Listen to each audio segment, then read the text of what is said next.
You're an all-star, get your game on, go play. Hey now, you're a rock star, get the show on, get paid. And you are back with the Big Money, Big Daddy Show. We are going to finish strong. This is Mark Conley and Dale Pieper. We are bringing some rate of return wisdom to you today. A lot of geeky, technical analysis, but I think it's important people know there's a lot of different ways to calculate rate of return. What methodology are you using, or is your advisor using? What methodology should they be using? This is extremely important stuff. Yeah, so if you've joined us late, you missed quite a bit of different rates of returns. So we've covered average annual rate of return. We covered annualized rate of return. We hit simple rate of return. We did money-weighted rate of return. And we started, I guess we didn't start the end of the last segment. We were ending the last segment with time-weighted rate of returns, tongue twister. So I think we're picking back up there, and then we're going to talk about the importance of which one do we think is the best, which one should you be trying to use when you judge the performance of your portfolio or a money manager. Yeah, I mean, the bottom line is for most people have no idea there was even different ways. I mean, this isn't even one of those things where people were even concerned about it, until we bring it up and say, did you know there's all these different ways?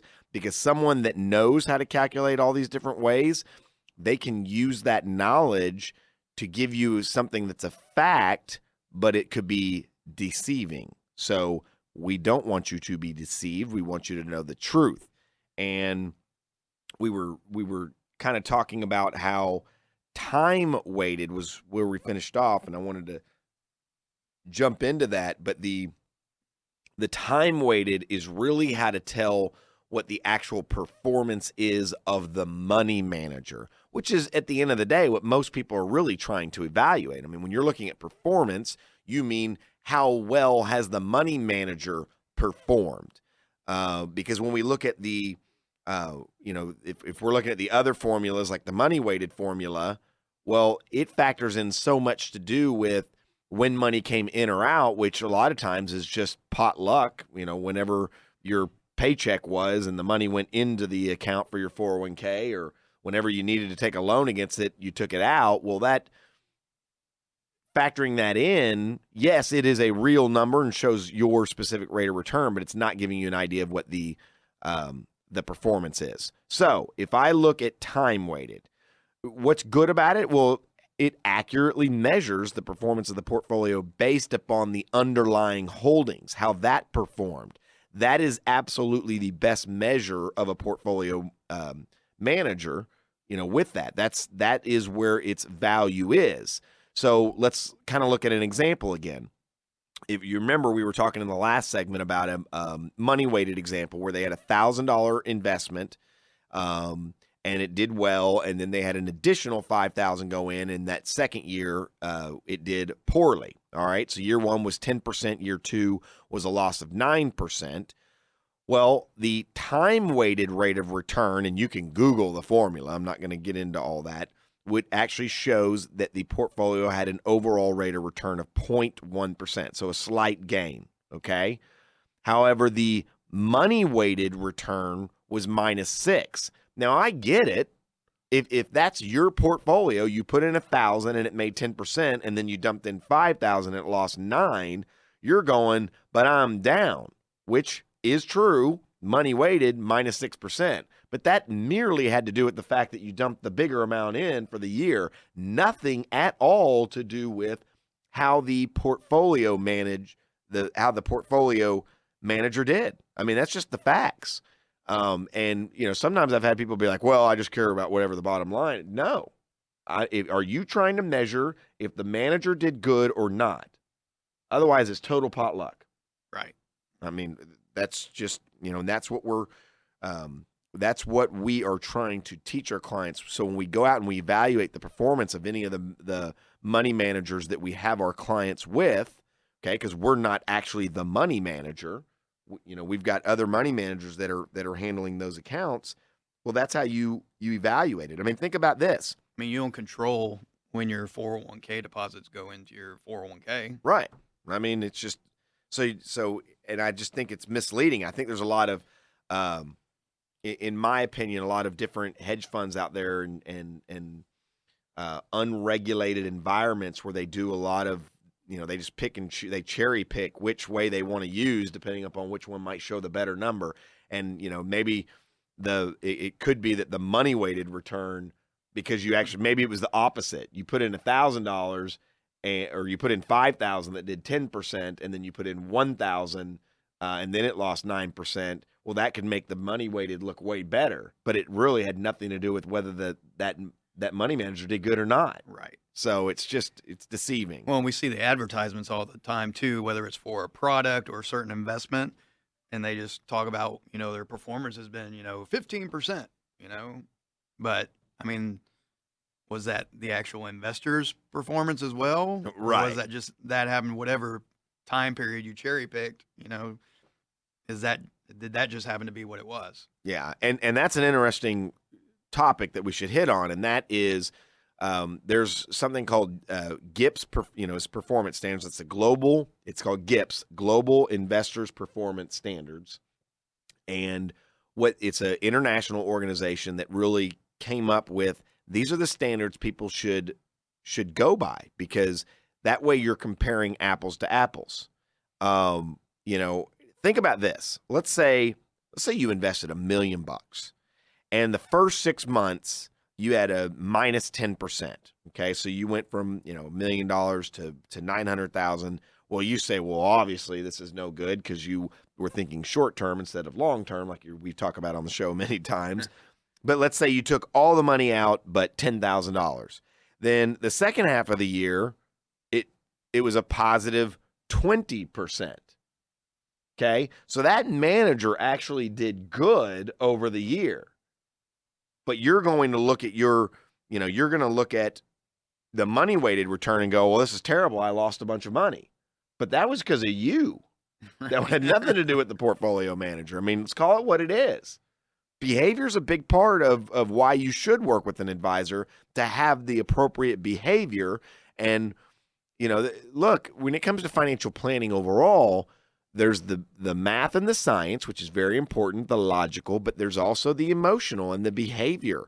And you've got to put both of them together to have a chance to be a successful investor. Period.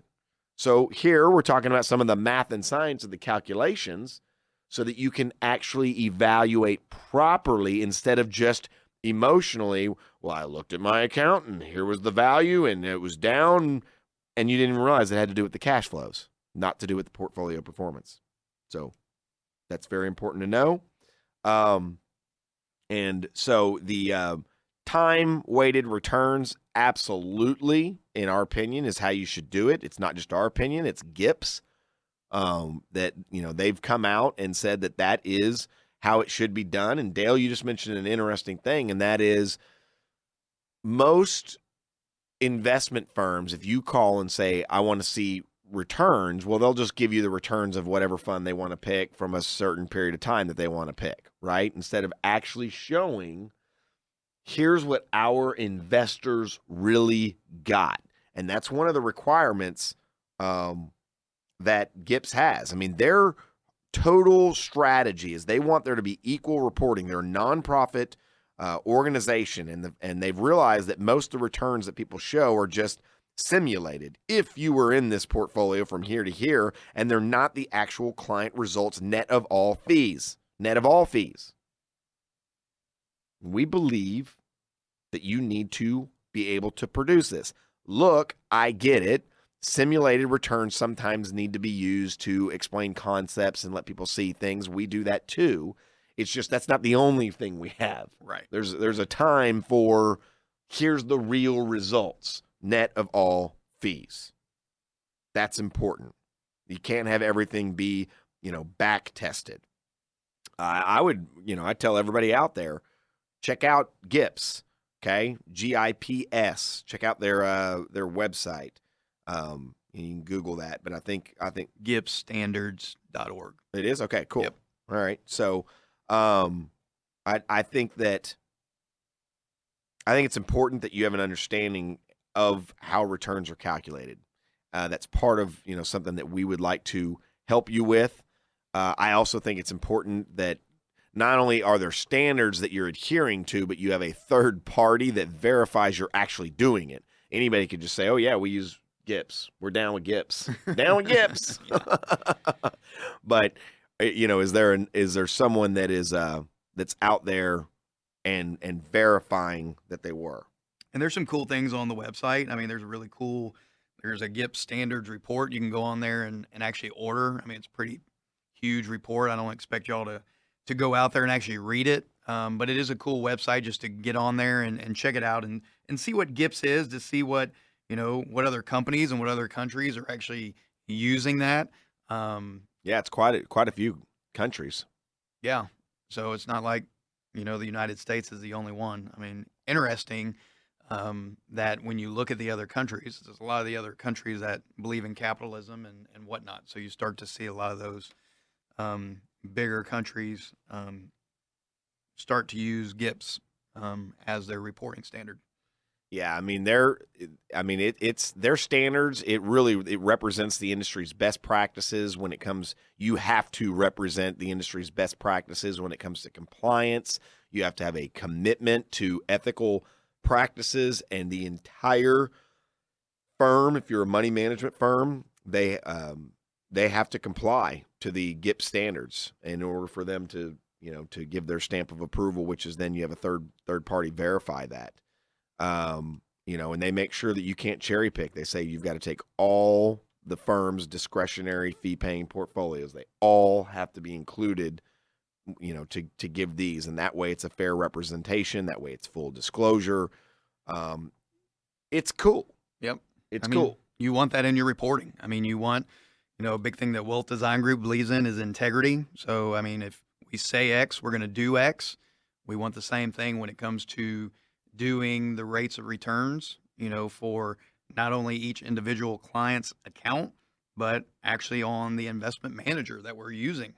So you've got to have that. And so that's a huge part of the integrity that we have as a firm. Yeah, and I know sometimes everybody's eyes glaze over when we have a topic like this, but listen, you've got to get in the game. You've got to understand this stuff, or make sure you're at least trying to gain a little bit more knowledge and working with a financial advisor or a financial coach that does know this stuff. You know what? We do, and we are here to help you. And so I just I can't stress enough, because look, I mean, I've never had anybody come in my office. I'm not saying that it's not out there, but I've never had anybody come in my office and go, yeah, here's my portfolio and here's the GIPS audited returns, especially people trying to manage it on their own. They always talk about, oh yeah, I'm doing great. Can you really show me your real rate of return net of all fees, commissions, trades, costs, management fees, of all your investments, not just the ones that did real good? Can you really show that to me over the last 10 years and what that rate of return is? Yeah. I mean, nobody's doing that. You can't say nobody. I can't say anybody. Yep, I'm sorry. compliance Thank says you. Thank you very much. There are some CFAs. There's some geeks out there that are probably doing that. Yeah. But I guess from our point of view, nobody's ever walked into our office and said, "Here's my GIPS number." Yeah. I think that if people were doing this right, we'd see better results than we see in the Dalbar study I mentioned earlier. That Dalbar study shows over, most 20, 30-year time frames, most investors are getting, 3 to 4% rate of return, and the market's doing 9 or 10% during those same time frames. And that's terrible. And part of it is people don't even really know what their rate of return is, or what if that rate of return is just based on their own mistakes or not even mistakes. It could just be luck of the draw. That's when they got the bonus check. That's when they invested it, versus the actual performance of the portfolio. And that brings us to our bop, bang, boom, hard truth minute that only a good Big Daddy would tell you. Did you even know that rate of return could be calculated differently? I mean, what methodology do you or your advisor even use? Average rate of return is not as revealing as annualized, and if you have different cash flows, it gets even more complex than that. Does your system truly help you know how the manager is performing, or just a calculation that involves the factor of luck in whenever money went in or out? You should know, get an analysis done, and make sure your advisor uses the GIPS standards. So, I mean, at the end of the day, I mean, the more information you have, especially in this complicated area, as far as rates of return and how they can be calculated. A lot of people didn't think it was that complicated, but it is. You know, the more information you have, the better decisions you're going to make. So to help you make those better decisions, we make ourselves available. We have the coaching events. We've got one tonight. It is full, but the next one is September 22nd. That will be at Perry Steakhouse. If you want to get more information about that event or any future events that we have, text the word daddy to 72727. Text the word daddy to 72727, and it will shoot you a link to get registered for that. Or you can call and text us at 713-826-0426, 713-826-0426. Big money, big daddy. I've had enough of scheming and messing around with jerks. My car is parked outside, I'm afraid it doesn't work. I'm looking for a partner, someone who gets things fixed. Ask yourself this question, do you want to be rich? I've got the brains, you've got the looks. Let's make lots of money. You've got the brawn, I've got the brain. Let's make lots of money. You got the brawn, you got the brain. You want money. Hypothetical examples discussed are not intended to suggest a course of action or represent the performance of any product or security. All investments contain risk and may lose value. Past performance is not a guarantee of future results. Diversification does not guarantee profit or protect against market loss. Investing in foreign securities may involve heightened risk, including currency fluctuations, less liquid trading markets, greater price volatility, political and economic instability, less publicly available information, and changes in tax or currency laws. Such risk may be enhanced in the emerging markets. The S&P 500 index is generally considered representative of the stock market as a whole. It, however, focuses on the large cap segment of the U.S. market. Indexes are unmanaged, and you cannot invest directly in an index. Wealth Design Group does not give tax or legal advice. Anything mentioned in the show related to these items is not advice, and you must check with your CPA or attorney prior to taking action. Securities products